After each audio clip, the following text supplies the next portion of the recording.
Jock here from Brains, Beauty, and Books with your Ozarks Indie Book Fest special report. We are happy to announce that author Alyssa Rose Ivy will be joining us next year for this event.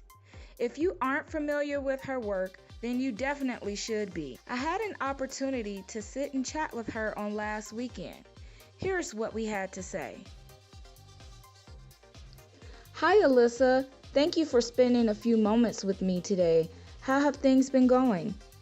Hey Jack, things are going well. I'm settling into my new office and working on the second book in the Grizzly Brothers Chronicles. That sounds great. Glad you're already settled in and working on that next book. You know, we are so excited to have you participate in next year's Ozarks Indie Book Fest. Will this be your first time participating?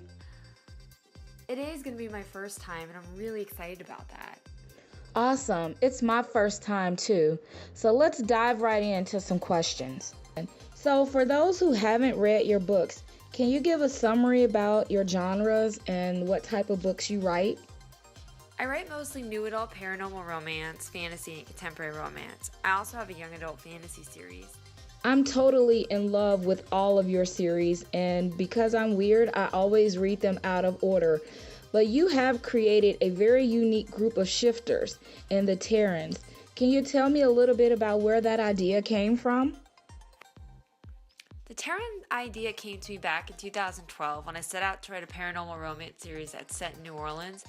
I fell in love with the idea for a completely new type of shifter, and I've never looked back since.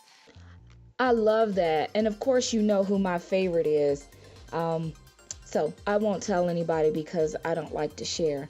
But if you had to select one of your books for a new reader, which one would you have them start with? That's a really tough question because I write so many different types of books. For a younger reader, I definitely suggest they start with Beckoning Light, the first book in the Afterglow trilogy. For somebody who's looking for slightly older characters, particularly college, I'd recommend they start with Flight, the Crescent Chronicles #1. If someone looking more for like an emotional contemporary romance, I'd recommend Derailed, which is Clayton Falls #1. And for an overall fun yet moving contemporary romance, I'd recommend Life After Falling.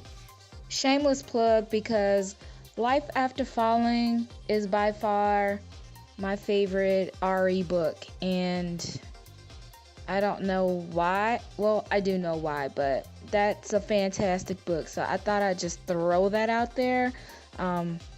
Great book, great writing. Well, Alyssa, you know that the Allure Chronicles is by far my favorite so far, and you recently released the final book in that particular Chronicles, which is Love, that kind of sort of ends the story for Daisy and Owen. It has a little bit more fantasy involved, so are you possibly looking at moving in that direction with your future novels? I do have several fantasy series, and I love writing fantasy, but my next few series stay in our world a little bit more. I'm so excited to see what's coming up next. What are you currently working on? Anything you can share with us? Right now I'm working on Heat, the Grizzly Brother Chronicles #2. It's the second book in a Bear Shifter series that ties into my Chronicles worlds. All right, so we've kind of touched bases on your books and things like that. So I'm sure there'll be some people out there who love to know a little bit more about you. So, coffee or tea?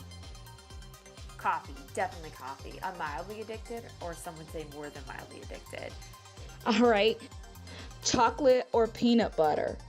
Chocolate, but the combination of the two is actually the best. Dog or cat? I can't answer that one. I love both dogs and cats, and I have one of both. Thanksgiving or Christmas? Thanksgiving. So out of all of your books, which character do you most identify with? Charlotte from the Afterglow trilogy. I suffered from a lot of the same shyness as she did as a kid. What's your all-time favorite book? Moby Dick. This one's my favorite question to ask. So, if you were stranded on a desert island, what 3 books would you have to bring with you? Probably none of your own, but those 3 books you just can't live without. I'd bring Moby Dick, Pride and Prejudice, and The Hobbit. All right, here's a fun question. So, the zombie apocalypse is happening in New Orleans. Yes, because everything paranormal lives there. Which of your two characters are a part of your Save the World team? That's a tough one, but I'd have to say Levi and Haley. Well, that's it for now. Thank you so much, Alyssa, for taking some time to speak with us today. I'm so excited about the upcoming books that you're working on, and we, again, are looking forward to seeing you next year at the Ozarks. And to everyone who's listening, you don't want to miss it.